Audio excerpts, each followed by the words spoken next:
Bapak Ibu sekalian, sosialnya bahwa apapun yang terjadi hari ini di Palestina, di Israel, tanpa ada maksud mengurangi takzim kita kepada mujahidin di Palestina, sebenarnya kata beliau, ini juga adalah bagian dari skenario Allah, skenario dari Allah Ta'ala bahwa di Palestina ini nanti akan menjadi kuburan massal bagi orang-orang Yahudi di akhir zaman.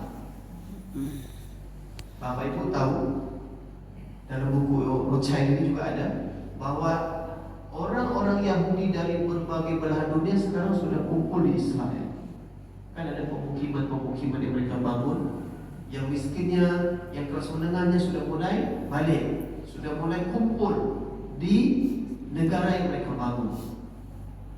Kata guru kami, ini sebenarnya adalah bagian dari skenario Allah Ta'ala bahwa ketika mereka sudah kumpul menjadi satu tempat, satu pemukiman, satu negara di Israel, itulah nanti kuburan massal mereka di akhir zaman. Yang kedua, Bapak Ibu sekalian, ketika kita baca berita saudara kita di Palestina syahid, kena tembak, kena bom, syahid, Bapak Ibu tahu janji Allah kepada orang yang mati syahid? Surga. Apa? Surga. Orang yang mati syahid, sebelum darah syahid itu jatuh ke bumi, Allah Ta'ala telah ampuni dosa-dosanya dan Allah jadikan surga bagi mereka. Itu janji Allah untuk mereka yang mati syahid. Kata ulama, selain kita merisaukan mereka di sana, kita juga perlu risau dengan diri kita sendiri. Mereka di sana meninggal mati syahid. Kita di sini meninggal dalam keadaan belum sempat bertobat, belum sempat ke masjid. Kita ini mati apa di sini? Betul tidak? Iya. Yang di sana mereka mati syahid, masya Allah, ditunggu-tunggu oleh bidadari surga. Kita di sini mati dalam keadaan belum ke masjid, belum ngaji, belum sholat. Mati apa kita di sini? Mati Mati apa gitu Ustaz? Mati kutu. Anak kita balak-balak oleh surga Allah Ta'ala. Kita di Indonesia dalam keadaan huru hara juga kita di sini. Minta maaf Ustaz. Di sana Allahu Akbar. Berlomba-lomba mereka ingin mati syahid. Sebab itulah yang kematian yang dirindukan oleh setiap orang beriman. Minta maaf. Berapa shot tadi kita sholat subuh? Risaukan kita. Ketika ada 300 laki-laki balik di kawasan kita tinggal di masjid ini, baru 60 orang yang datang, 240 orang lagi baru datang. Ustaz, jangan begitu bercakap Ustaz. Yang masjid lain sholat subuh Ustaz. Masjid mana? Depan? Dia pergi masjid Nurul Yakin. Masjid mana sebut masjid Ar-Rahman. Masjid mana? Nah, depan sana sebelah kanan ada juga masjid, ada gapura hijau, masjid apa? Banyak masjid di sini Ustaz, bukan ini saja. Jadi warga kami ini Ustaz, dia suka sholat subuh masjid jauh-jauh. Alhamdulillah.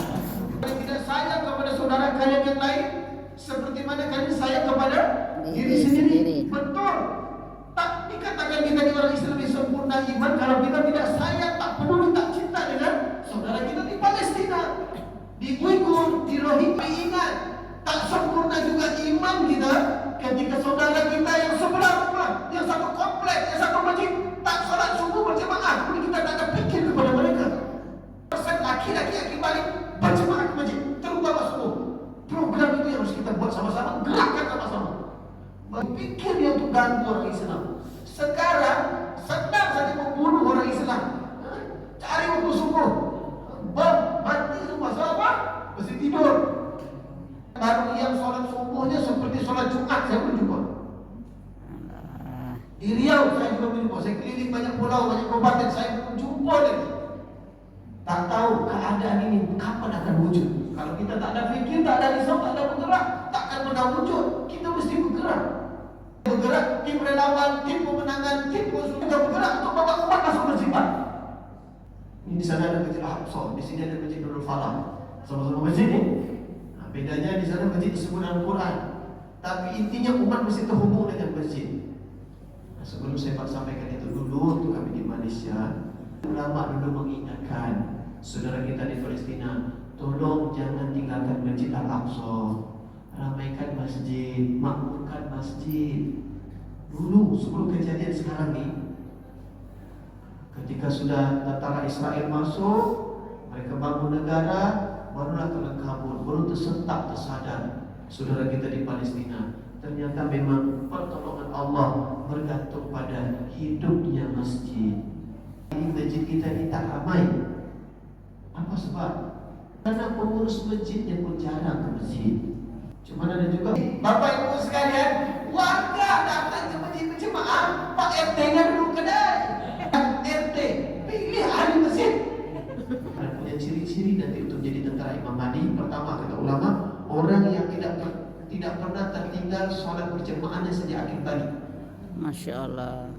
Kira-kira kita masuk kriteria tahajud malam. Masya Allah. Masuklah kita di Ustaz.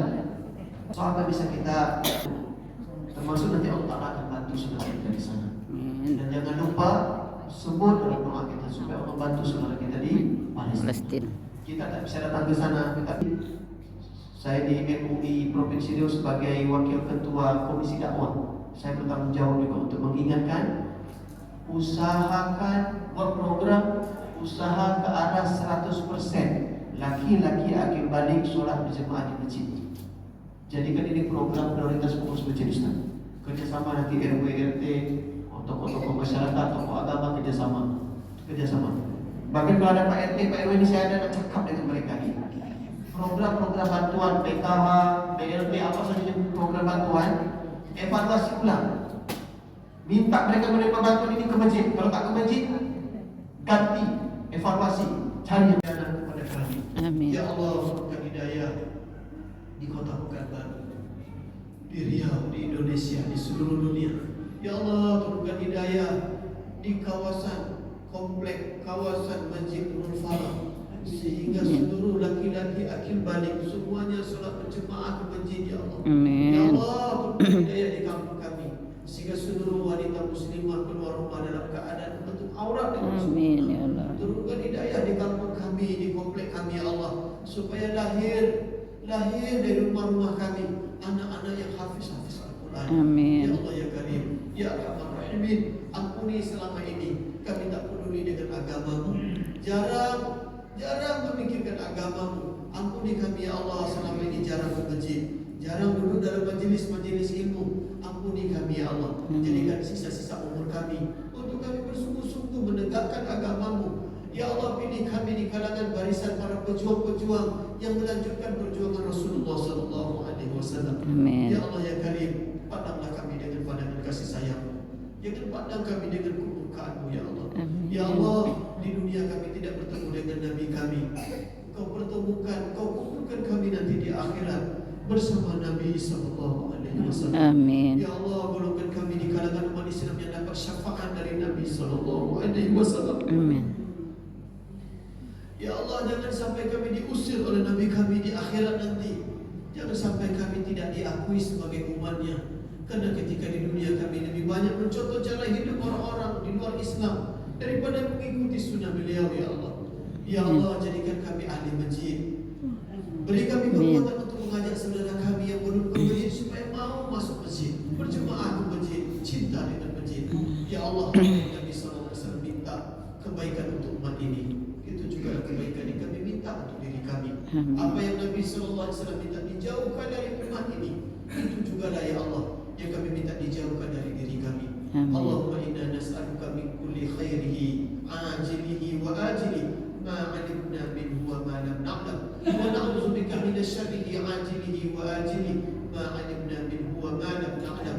Rabbana atina fid dunya hasanah wa fil akhirati hasanah wa qina adzabannar. Amin. Wa sallallahu ala sayyidina Muhammadin nabiyil ummi wa ala alihi wa sahbihi ajma'in. Amin. Subhan